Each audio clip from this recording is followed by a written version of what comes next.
Hello, I'm Jowan. Welcome to Little Story Seekers. Today, we're in the story room, and I hope you're feeling brave because we're going to have a scary story about a giant. But first, I'd like Connie to sing you the hello song.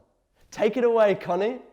Say hello, low, low. Say hello, low, low. Wave your hands up high, wave them down low, low. Say hello, low, low. Say hello, low, low, low, low. Woo-hoo! Little story seekers, wave your hands up high, wave them down low, low. Say hello, low, low. Say hello, low, low, low, low. Woo-hoo! That was beautiful. Thank you, Connie. Now, as I said, I hope you're comfortable. I hope you're feeling brave because we're going to have a scary story about giants and adventures. But first, I've got a few things in here, in my treasure chest, and I wonder what they're for. What's this? Some beautiful trees. What could they be for? I'm going to put them here. Wow, that looks beautiful. Really nice. Okay. And we have a big sailing ship. I wonder what that's for. Wow. I'm going to put this up here. And one more. What's this? We've got a big horn. That's really cool. I'm going to put this up here. Wow. Now, my story starts a very long time ago in a forest not far from where I am now. And there lived a giant. And his name was Cormoran. And he wasn't a very nice giant. And he lived in a small, dark cave with his wife Cormelian. And she wasn't very nice either. They were both fed up of being so big because they could never find a place big enough to live in. They'd tried castles, caves, palaces. They'd even tried the world's biggest treehouse. But nothing was ever big enough. And then, one stormy night, Cormoran hit his head hard on the rocks in the roof of his cave. Ow! And he had a fantastic idea. He decided he didn't need castles or caves or palaces. He could make himself a home from the rocks in his cave. He woke up his wife and he made her build him an island that he would call the Mount. He would point at his favourite stones and he'd make her pick them up, put them in her apron pocket and carry them out to sea to make his island for him. He didn't even help. Lazy Cormoran. And this went on for days and days. Cormelian carrying heavy boulders and Cormoran sitting doing nothing. He looked at his new home closely every day, huffing and puffing and fee-fi-fo-fumming, until he finally decided one day that he was happy with it and that he was ready to put his favourite trees on top. Cormoran was a lazy giant, and he was a greedy giant too. You know, he was far too lazy to keep any chickens for eggs or grow vegetables or bake saffron buns. And anyway, a saffron bun for Cormoran was like a tiny little crumb. Instead, if he got hungry, he'd just step across the sea. And his big, hairy feet were so big that when he stood on his island, his toes would reach Marazion across the water. And when he took a huge step, whoa, he could arrive in Penzance, and that is really, really far away.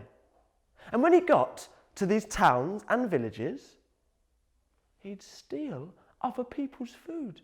He'd take their cows, their pigs, their sheep, their fruit, their vegetables.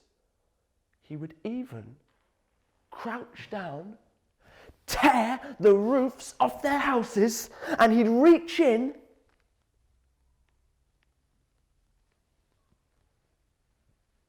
and he would take their homemade Cornish pasties.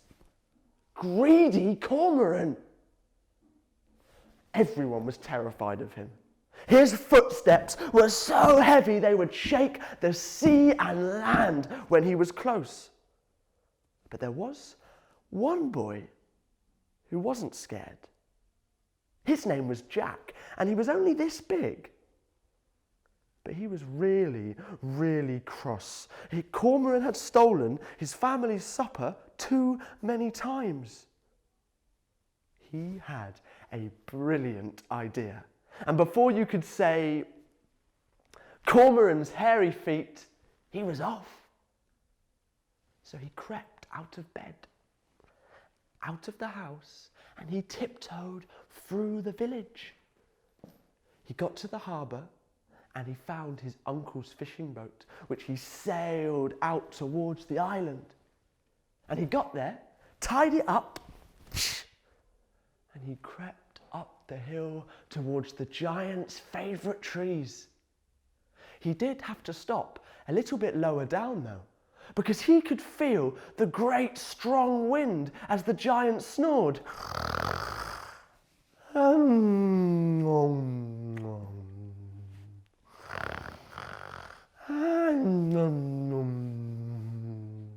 Jack had to be as quiet as a mouse. And then he took out a spade and he dug all through the night. He dug, yeah, and he dug, yeah, and he dug, whoa, whoa. And when he'd finished, he had made a gigantic hole. So he crept behind a bush.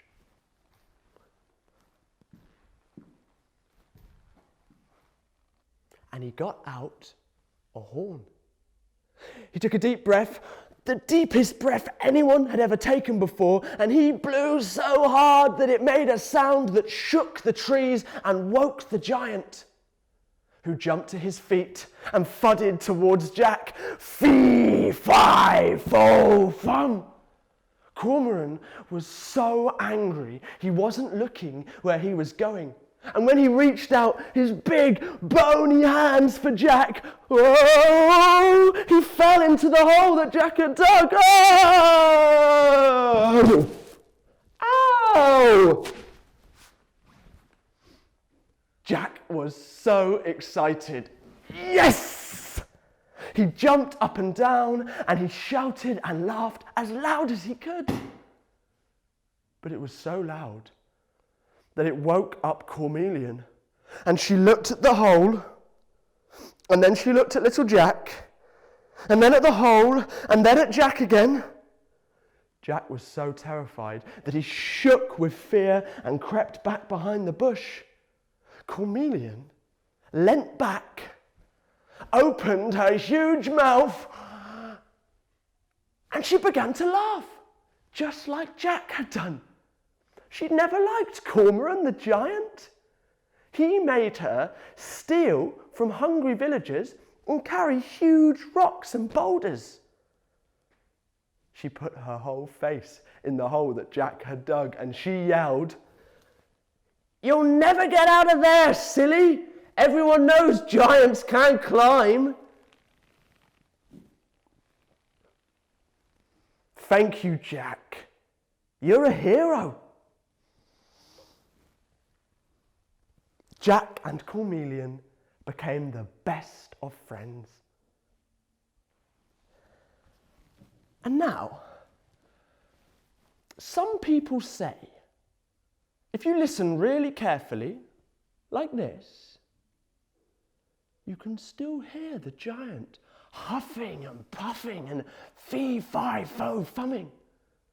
And others say that sometimes they've smelt a faint smell of